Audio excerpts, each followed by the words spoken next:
Hey everyone, my name is David Dunbar, or the Theme Park Evangelist. Today I'm going to be talking about which Central Florida theme park you could say is the best one for parents to take their kids to. Is it Disney World, Legoland Florida, or Universal or Orlando Resort?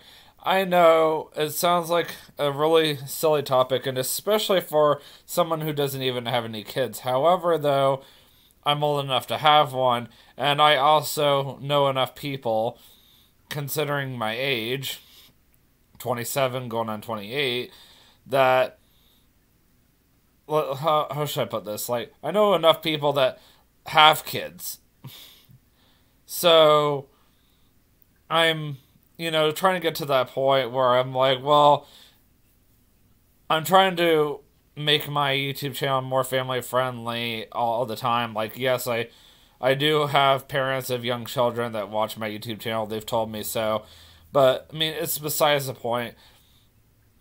With my YouTube channel growing all the time, I'm trying to find new topics to talk about, and I'm trying to keep my YouTube as interesting as possible whenever I don't get the opportunity to go to Kings Island or the Ark or the Creation Museum, or if when I'm not able to go down to Florida and do YouTubing down there. So when I have days like this one, I can just sit around the house and just kind of relax and enjoy myself and get some stuff done. Just be by myself. These are my perfect opportunities to work on talking about stuff I don't normally get the chance to. And that's why I absolutely love my at-home discussion vlogs, because of the fact that I can really just pour my whole heart and put my forth my full imagination. And in some ways I kind of do what the Tim Tracker does, where I do these at-home vlogs, but instead of doing like do-it-yourself projects and whatever else he does at the house, because I completely forget half the time, I like to sit in the spot or the other side of the couch, and I like to discuss just random theme park topics, or sometimes I could be talking about something completely different. Um, Anyways, before I get into it, I just really wanted to tell you guys that I am beyond excited and blessed about October 5th. So October 5th starts the Pastors Conference at the Ark Encounter. The Pastors Conference is not just a conference for pastors, it's for everybody. However, though, this is a nationwide known conference, if not worldwide known conference, where a bunch of pastors from across the nation come to the Ark Encounter in Williamstown, Kentucky, and they speak on various topics. And this year's theme is Raising Godly Ministries, if I remember correctly. And I am extremely excited about this year's theme. I'm really excited about this year's conference. This year also happens to be the 10-year anniversary of the movie Courageous that Alex Kendrick directed. He has also directed other movies such as Fireproof, War Room. That was a more recent one, of course. And so on and so forth. So the fact that they are coming to the Ark Encounter, and this is an event open to the public, by the way. They are coming to the Ark Encounter on October 5th. They're probably going to be walking around the Arks throughout the day, but that evening in the Answer Center, which is a big building that you are able to enter when you first get to the Ark, and it's literally where all the conferences are at. I've shown you guys before whenever I go on the Ark. It's where the 40 Days and 40 Nights Music Festival is held, and it's also where Steve Hess and Southern Salvation sing every single day, almost. Literally everything happens in that building, and that's also where they're going to be. And that is where you're going to have your opportunity to meet the cast, as well as have a photo opportunity of them. They're going to show an exclusive showing of Courageous Legacy. Now, I'm not as excited about this part, but they are going to have a lot of free food and stuff like that. I mean, oh, that sounds nice, but what lit me up the most was the fact that you can not just meet the cast, which is like, but a photo opportunity. I'm like, yes, I'm acting a little crazy here, but that to me is a huge deal, and I'm like super emotional about the fact that Answers in Genesis was kind enough to give me the day off so I could go to this. Not only did they give me that day off, they gave me October 6th off too. Now these are blackout dates for employees, which means that they have to have manager permission to take the time off, and the manager was very nice and gave me the time off. I guess they figured that I've been working very hard and I earned it, and they knew I really, really wanted to go to this event, so they're going to make sure I can attend the majority of it. I did say, though, in the event that my mom has to work for whatever reason, I could work on October 6th. But anyways, that's in a couple of weeks. More than likely, I will not be vlogging on October 5th because I'll be with my brother that day. I might drive out to him, or he might drive out here. We'll do something together and then head out there that evening. But that will be a very exciting day. I'm looking forward to it. And then the next day, I'll probably try to vlog here and there. I don't anticipate upon vlogging. Actually, I know I will not be vlogging the actual conference, but I'll be vlogging when I can. If my mom does go, though, I'm not going to vlog. But I'm counting on her to go, so. But I definitely would like to talk about the conference. I don't talk about what I thought about it, though. That's something I made a promise to EIG, that I would not, give my opinion or input or say how I felt about it. I will basically summarize overall what the speaker spoke about, and that's as far as I will go. And then I will say that I strongly encourage you to go to next year's conference, and I will, announce the dates, or the dates and the theme when the time comes. But usually that's already on their website. So, anyway, in the meantime, enough about the Ark Encounter for today. I'm off today anyway. Let's talk about what is the best place to take your children to. Well, first of all, it depends on your age of your children. This is not something none of this topic I have to research at all, because coming from Central Florida after living there for 25 years, I should know all this. Now, every now and then I'm going to get that odd YouTuber that will comment on my videos and will make, rude comments and all that. And it's like, yes, every now and then I do make errors, but if you are going to give me feedback on my videos, please try to do it politely, because any of your comments will be deleted. I have to, repeat myself constantly because nobody seems to get it. It's like, I get it. I'm a Christian, so people will intentionally attack me. So what, But, with my, but as far as, the age of children. So, if you have very, very, very young children, we're talking, between the ages of 3 to 12, we'll just go with that. Legoland is actually the #1 theme park for that age group. They've said it themselves. And Legoland, as I think I mentioned this, but I know the Tim Tracker definitely has officially announced that as of early next year sometime, probably right around the time I actually come down, they're going to have this brand new land called Peppa Pig. It's supposed to be so massive, it's going to be basically its own theme park. And it's supposed to go out into the parking lot.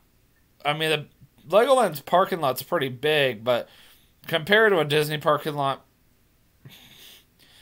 Disney parking lots are ginormous. And then Universal, of course, just sticks everybody in the parking garage, but you know. Hey, at least your cars are cool that way. I mean, come on.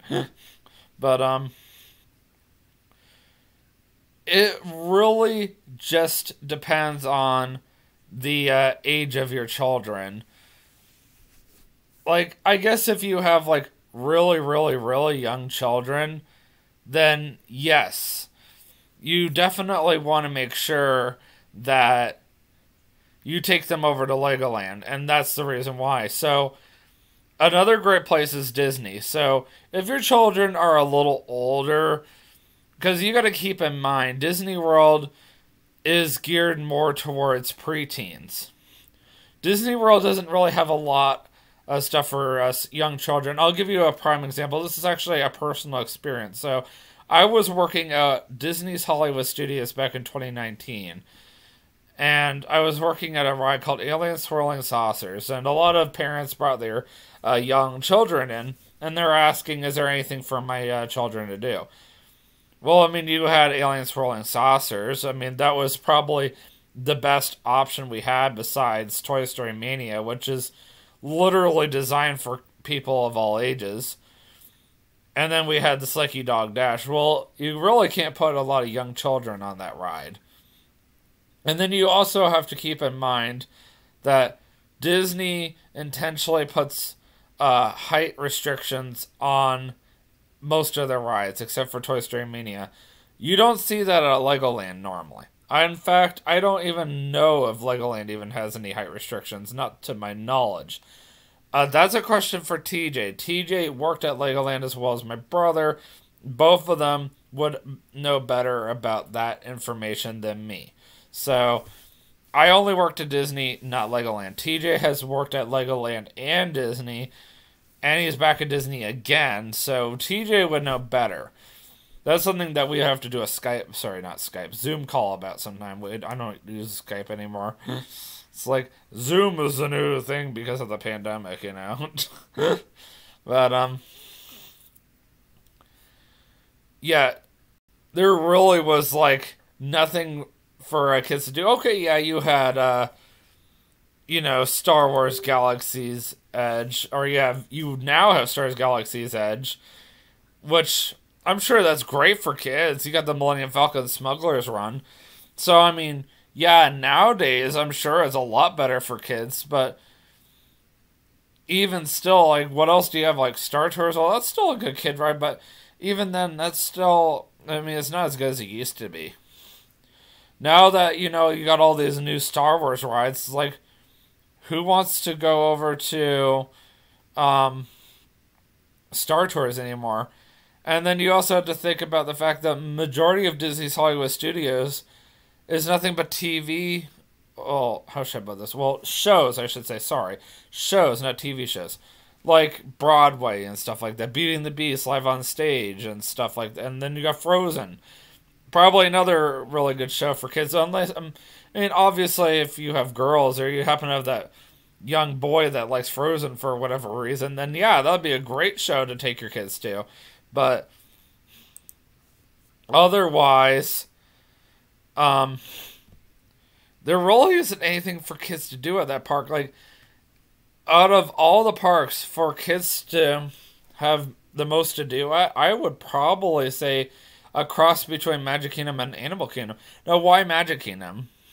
Obviously, because it's the #1 park. Walt designed the basics of it himself. Like, a lot of Magic Kingdom was originally designed based off of Disneyland, and then Magic Kingdom also has a lot of, how should I put this? Rides that are designed more for families. That was the main reason why, one more time.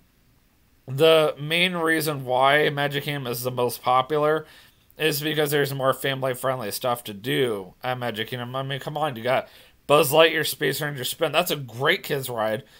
I mean, yeah, there's still a height limit on it, but still, kids love that one. They get to shoot at the Z's and they get to spin the car. It's kind of cool. Then you got the Tomorrowland Speedway. Granted, there is a height limit on that ride. However, though, I do see a lot of parents able to bring their young children on it. The kids absolutely love to turn the wheel. And that's actually an opening day attraction. So that ride actually turns 50 very, very soon. Make sure you watch my YouTube channel next Thursday. I'm going live that day to talk about basically just the past 50 years that Walt Disney World has been around and just how much it's changed, and all for the, so not always for the better, but for the good too, and just all the hard work that has been put into Walt Disney World just for the 50th. And, I'm really disappointed I can't be there, but at the same time, it's not like I'm not going to come next year either. And Lord willing, all the 50th stuff should still be up by that point. So we'll see. I mean, time will tell. Maybe their COVID restrictions will start to lift by then, but once again, we'll find out. TJ and Kay will keep me updated on that, specifically TJ, who works there. He works at the boardwalk as a custodian, so he would know the best. Then, of course, you've also got Animal Kingdom. Well, the reason why I brought up Animal Kingdom is because they've got a playground there. Well, I didn't mention this earlier, but Legoland also has a playground too. But that's besides the point. So, over at Animal Kingdom, kind of right when you first enter Dinoland USA, there is a ginormous playground for the kids to play on. Not to mention, kids love animals. And there's the Kilimanjaro Safari ride, which is actually for everybody. And it's a great ride for the kids to go, look at that, And then you got the animal trails. Kids love those, too. And then you've got the Rafiki's Planet Watch with the train they'll take you over there. They got a petting zoo over there. There's a lot of reasons why Animal Kingdom is also great for kids. Now, I feel like Epcot is actually the least dedicated towards kids.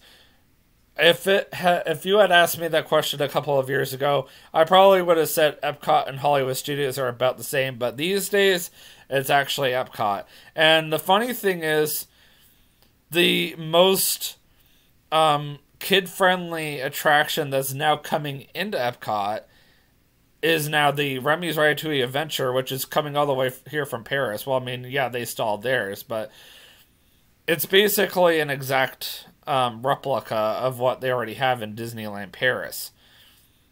It's the same thing with the Tron Lightcycle coaster that's coming to Magic Kingdom eventually, whenever that happens. That's coming all the way here from Shanghai Disneyland, so you know how it is, but Epcot hasn't had anything geared for kids since Frozen Ever After opened. As sad as that is. And I think that opened about 4 years ago, if I'm not mistaken.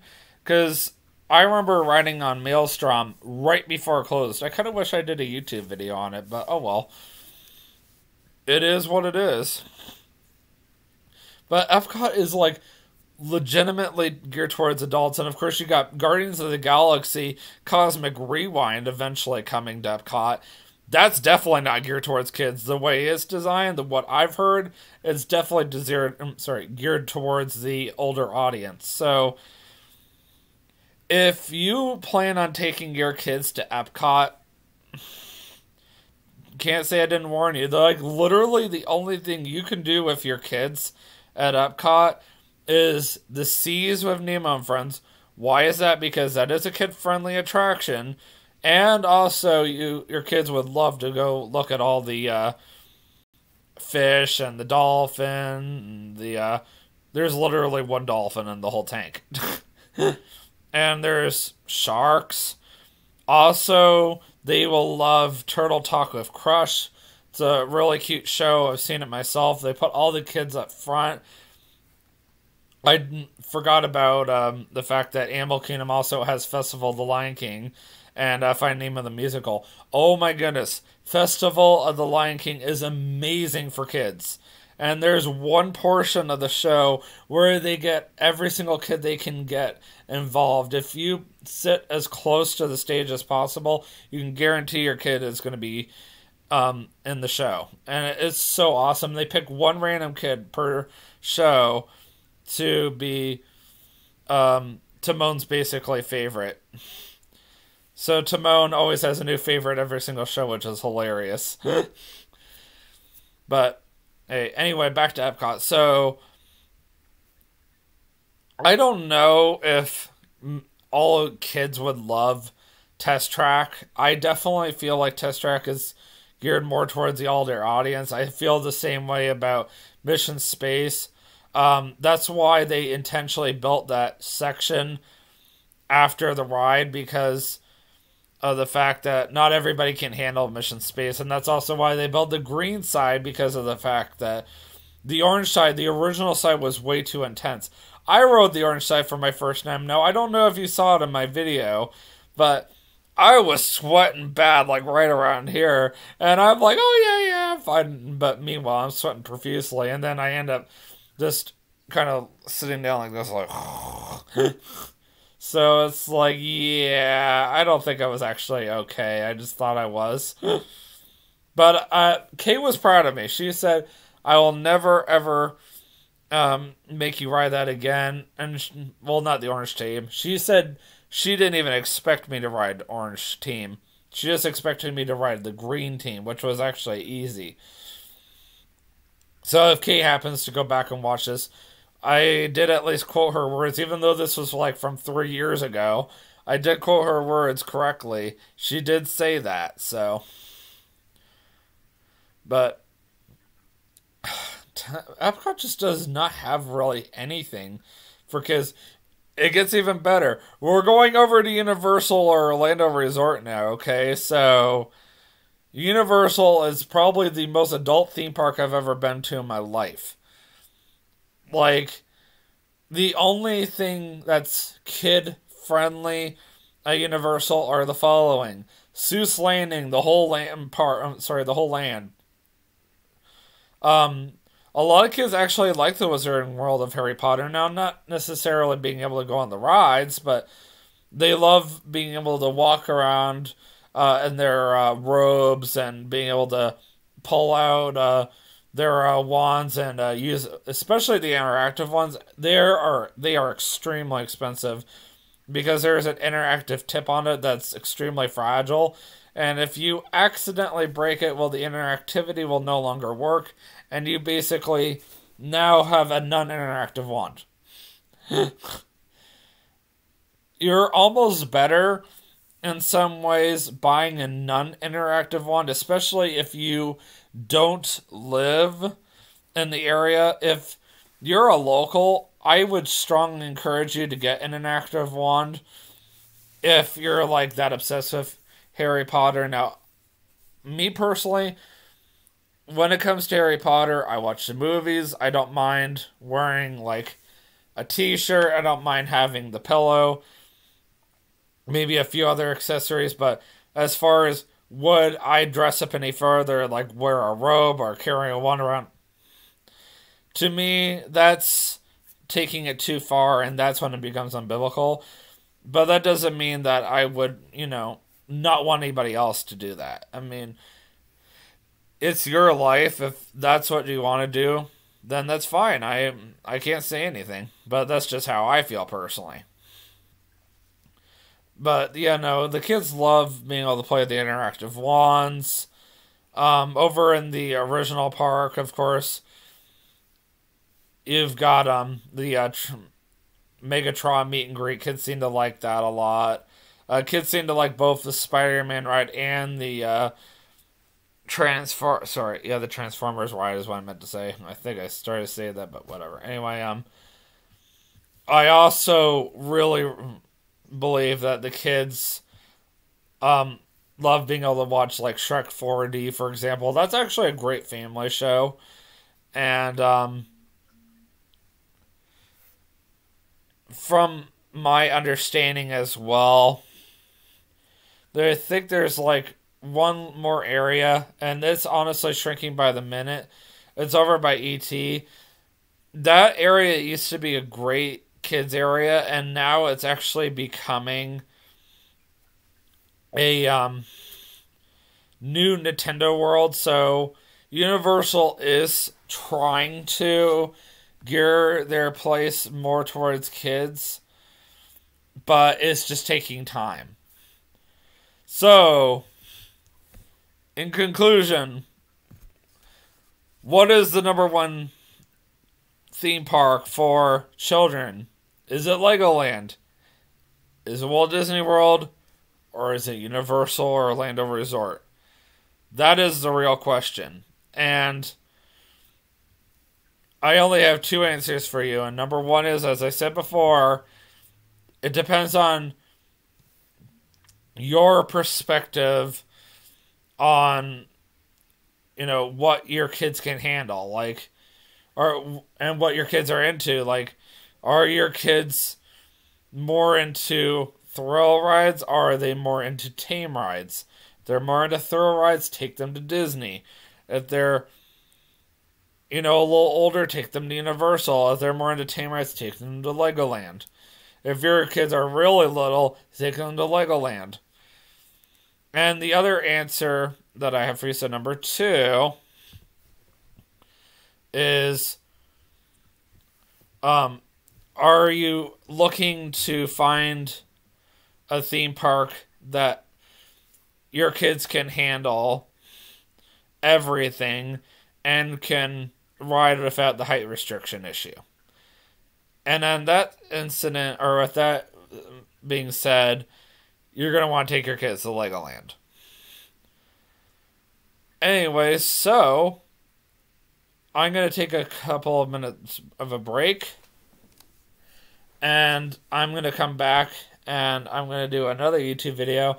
It is the first official day of fall, which means that I am going to be transitioning now into my fall mode on my YouTube channel. I know you can't tell behind me, but it is raining out there pretty bad. And the leaves are starting to change color up here in northern Kentucky, which is exciting. I mean, it's only starting to. It's going to take some time. It's actually in the high 50s right now. So, but it doesn't really feel that way. But give it time, I'm sure it will start to drop. I'm sure soon that I'll be outside wearing jeans. A lot of places are starting to sell their pumpkin products. Eventually, I'm going to have to go to United Dairy Farmers and go get a pumpkin shake, but not anytime soon. I'm actually good for the day. I had a late lunch, and I already had something else today, but, yeah, I definitely always look forward to fall. Fall is probably my favorite time of the year, aside from spring. And there's a lot of stuff I would like to talk about on my YouTube channel regarding fall, and it doesn't necessarily have to be geared towards what's up here. I would love to talk about what's down in Florida going on for the fall. Obviously, fall's going to look a little different this year in Florida, since a lot of things that we used to do are no longer happening, and because of the pandemic. And that's kind of what's changed everything. So I will see you guys in the next vlog. And always remember, you can do all things through Christ that strengthens you. Have a great day. Peace out.